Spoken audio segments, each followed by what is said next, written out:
योगिनी एकादशी 2 जुलाई को पड़ रही है, तो आइए जानते हैं योगिनी एकादशी की क्या है कथा। एक बार धर्मराज युधिष्ठिर भगवान श्री कृष्ण जी के पास गए और पूछा, हे जनार्दन, कृपया योगिनी एकादशी की कथा सुनाइए। भगवान श्री कृष्ण ने उत्तर में राजा को संबोधित करते हुए कहा, हे राजन, आषाढ़ मास के कृष्ण पक्ष में आने वाली एकादशी का नाम योगिनी है। इस दिन व्रत करने से सभी पाप नष्ट हो जाते हैं और इस लोक में सुख की प्राप्ति होती है, साथ ही परलोक में मोक्ष की प्राप्ति होती है।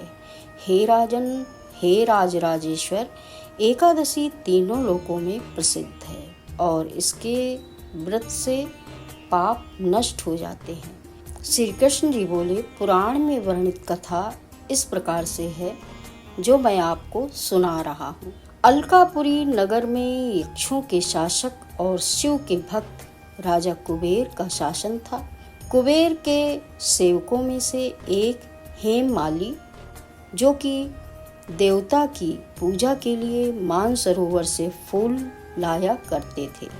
हेममाली का विवाह विशालाक्षी नाम की एक अत्यंत सुंदर महिला से हुआ था। एक दिन मानसरोवर से फूल इकट्ठा करने के बाद हेममाली कामुक इच्छाओं के आगे झुक गया और अपनी पत्नी के साथ भोग विलास में लिप्त हो गया। हेममाली ने कुबेर को फूल देने की उपेक्षा की।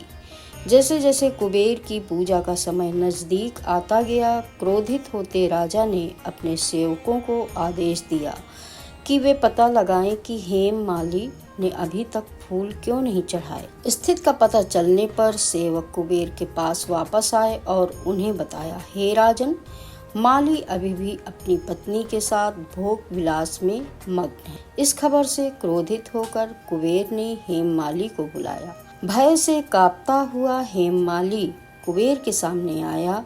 उसकी उपस्थित देखकर कुबेर क्रोध से भर गए और उनके ओंठ कांपने लगे।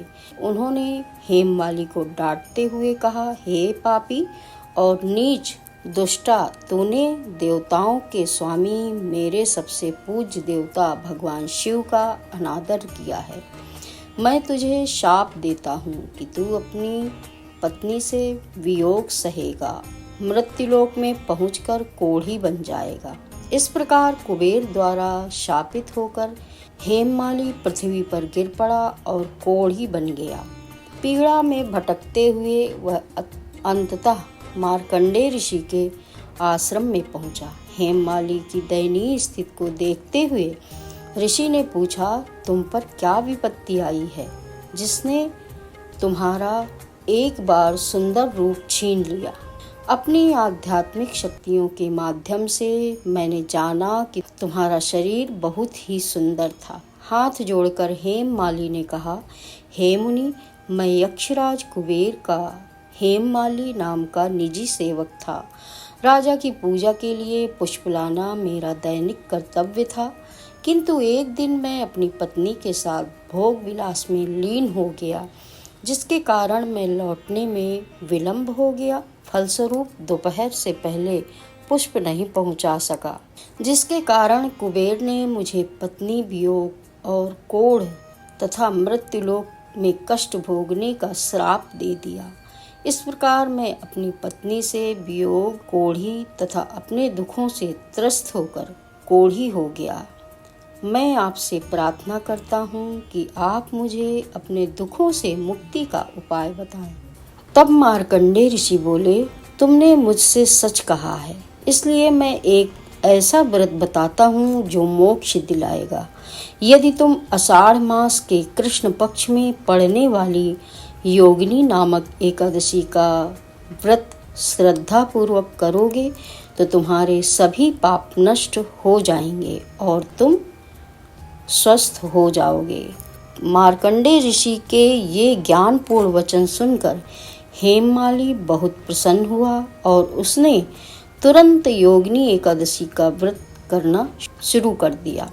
इस व्रत के फलस्वरूप वह पुनः अपने पूर्व स्वरूप में आ गया और अपनी पत्नी के साथ सुखपूर्वक रहने लगा। कथा का समापन करते हुए भगवान कृष्ण ने कहा, हे राजन, योगिनी एकादशी की कथा कहने या सुनने से प्राप्त होने वाला पुण्य 88,000 ब्राह्मणों को भोजन कराने के बराबर है।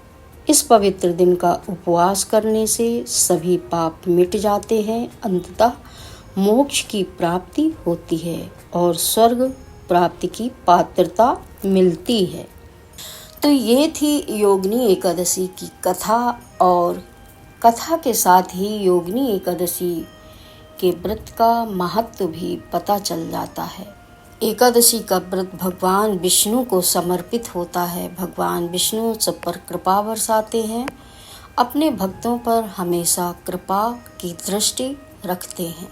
जय श्री हरि, जय श्री हरि, जय श्री हरि।